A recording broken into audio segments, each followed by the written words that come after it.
On December 1st, 2004, two college students, 19-year-old Heather Dunn and 20-year-old Mark Fitzpatrick, entered the room behind this window.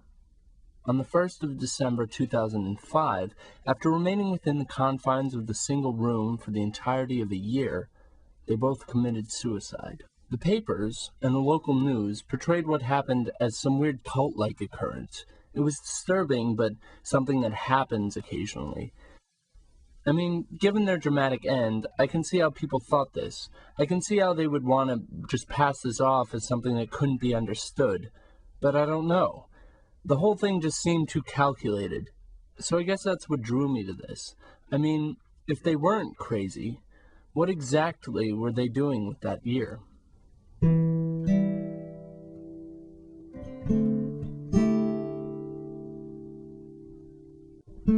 This is Heather and Mark. Throughout their entire stay, they didn't write one thing.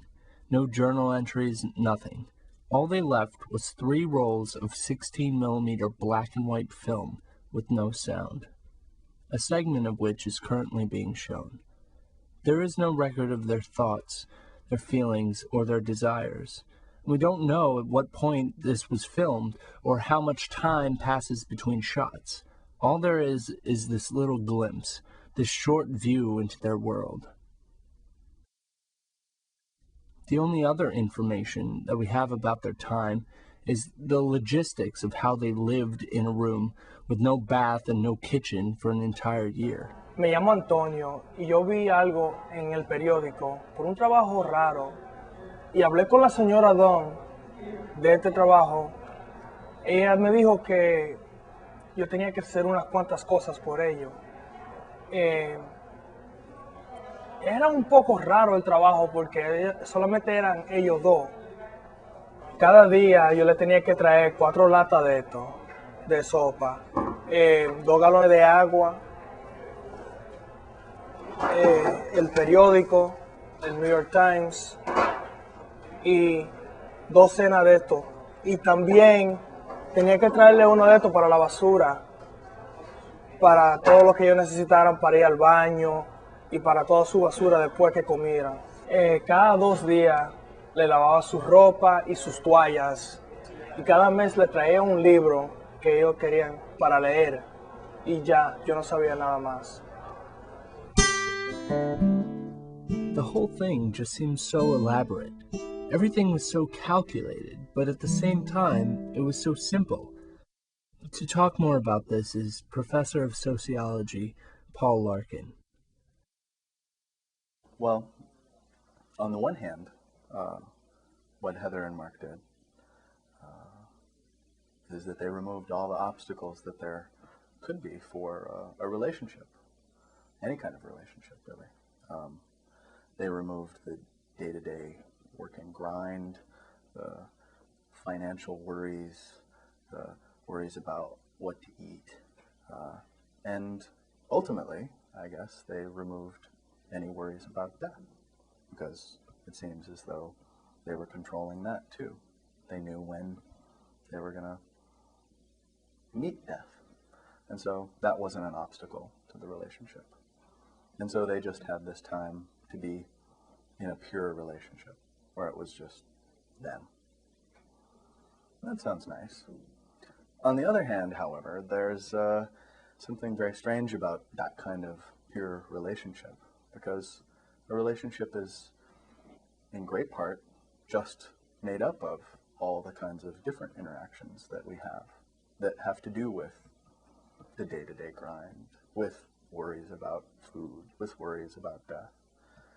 And maybe a pure relationship, in the sense that Heather and Mark were trying to achieve, maybe, if that's what they were trying to achieve, is not much of a relationship to begin with, because it removes all the things that are really there for us to care about and to interact about.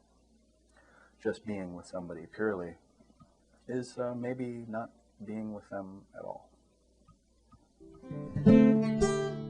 What's interesting to me is that nearly everyone I talked to had some basic predetermined objection to what Heather and Mark did. It was as if at some point they all very specifically defined how their intimate relationships would be in dialogue with the rest of the world. Their objections, then, were all articulated very differently. In our culture, we think that we can explain a situation well to someone else, or even to ourselves, perhaps with argument. But in some of the native cultures in this country, folks believe that to explain something is to steal a person's opportunity for learning and for actually understanding it. So I think, and what they use are stories instead of arguments. And this situation reminds me of a story of the Skagit people, who are the folks in the Pacific Northwest of this country. And it's a story that I heard from Vi Hilbert, who's a Skagit teacher, and I heard it from her by videotape. And it's the story of Lady Louse. And the story goes like this. Lady Louse lived in that great big house up there. She lived there all alone. No friends, no family, in that great big house. And she picked up the house and she started to clean it, all alone in that great big house. There's a lot of dirt. And as she got closer and closer to the middle, she started to get lost. And when she got to the very center, that was the end of Lady Louse. And that's the end of the story. As a filmmaker, it's very difficult to see what story, if any, Heather and Mark might have been trying to tell with their camera. For one thing, there's nothing explicit shown. It all seems very haphazard and uninteresting. But on another level, it seems to be playing with our voyeuristic tendencies. I mean, with this film, we're given the chance to see into this very intimate space that they created. It's also possible that this was a more nuanced film than it appears to me sitting, at home in my everyday life, And there is something about the whole project of the creation of the room and the elimination of outside stimulation and this very fabricated, very theatrical experience that from that point of view, it's hard to believe that any of it was an accident because they're sort of creating a complete non-accidental situation.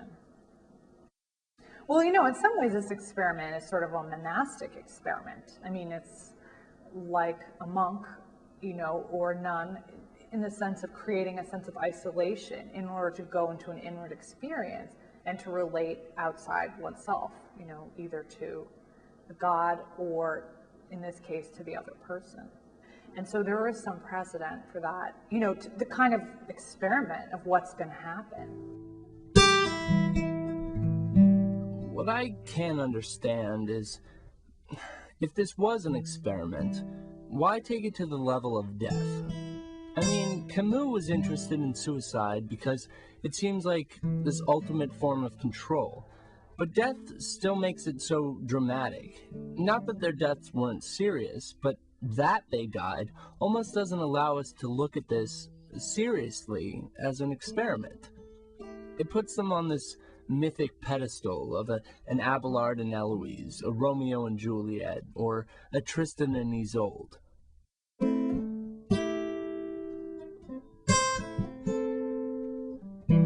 There's so little that we know about what happened behind this window. And the questions just seem to pile up. There are so many questions, though, that it seems almost as if Mark and Heather wanted us to be asking them.